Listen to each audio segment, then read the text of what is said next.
Isang cravings na naman ang ating natupad. Ayan, eto ang ating lumpia Shanghai na isa sa mga ulam natin nung tayo ay nag-budol fight nung Father's Day celebration. Ayan, alam nyo ba kung bakit tipid na naman ito? Kasi 100 pesos lang, sa halagang 100 pesos lang na karne ay makakagawa na tayo ng masarap na lumpia Shanghai homemade pa.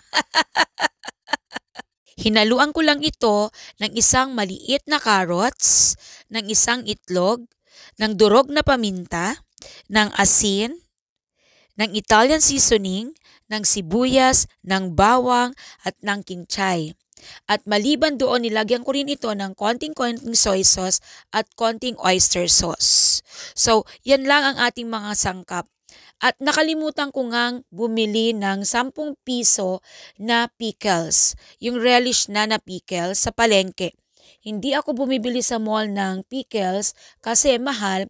Sa palengke, yung durog na, tama ba ako? Durog na, yung pinong-pino na chop na, ay maaari ka lang bumili ng 10 pesos. Pero ngayon, ang 10 pesos, parang isang tablespoon na lang.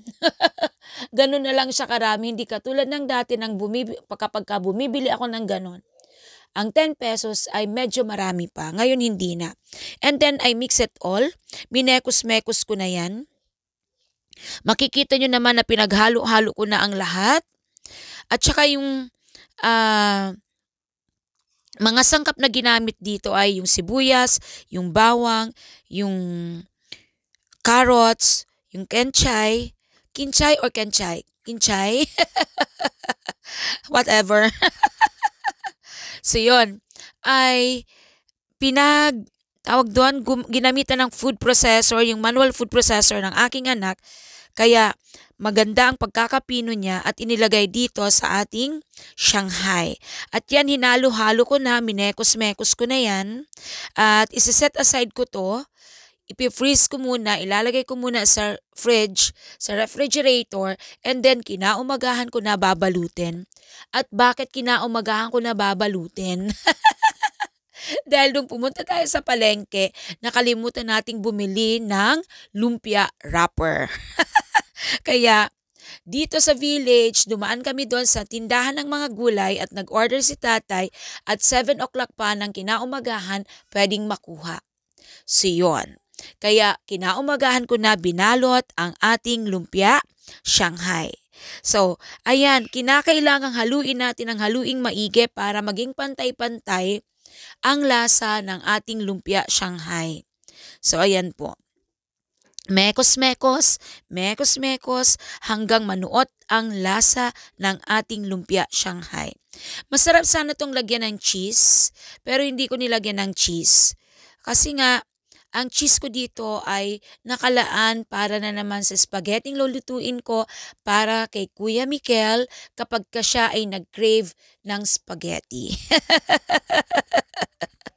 So, eto na.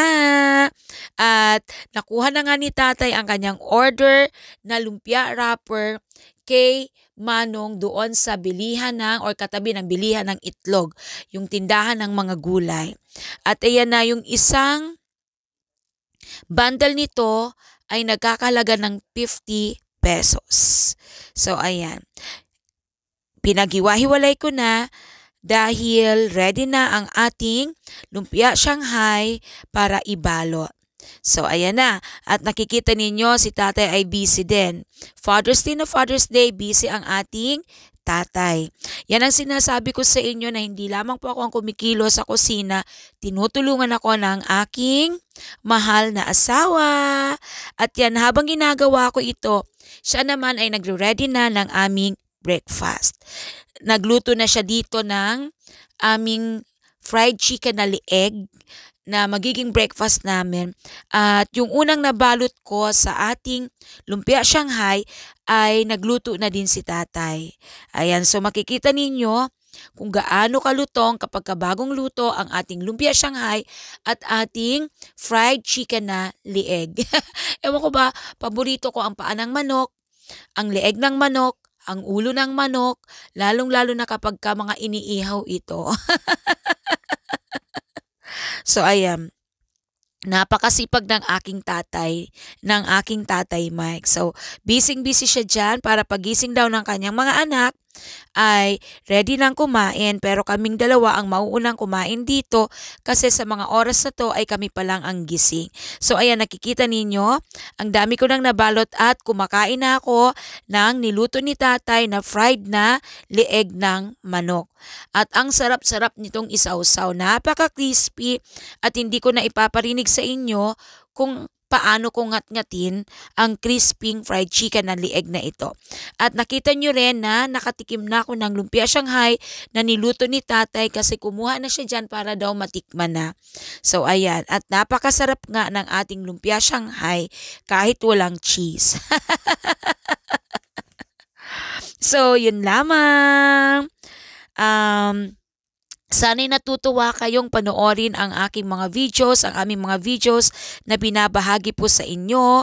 Ito ay mga simpleng lutuin lamang sa kusina na maaaring magbigay sa inyo ng inspiration para magkaroon din kayo ng idea kung ano ang mga lulutuin ninyo sa bawat araw na hindi magastos at tipid version. So yun lamang po. Thank you!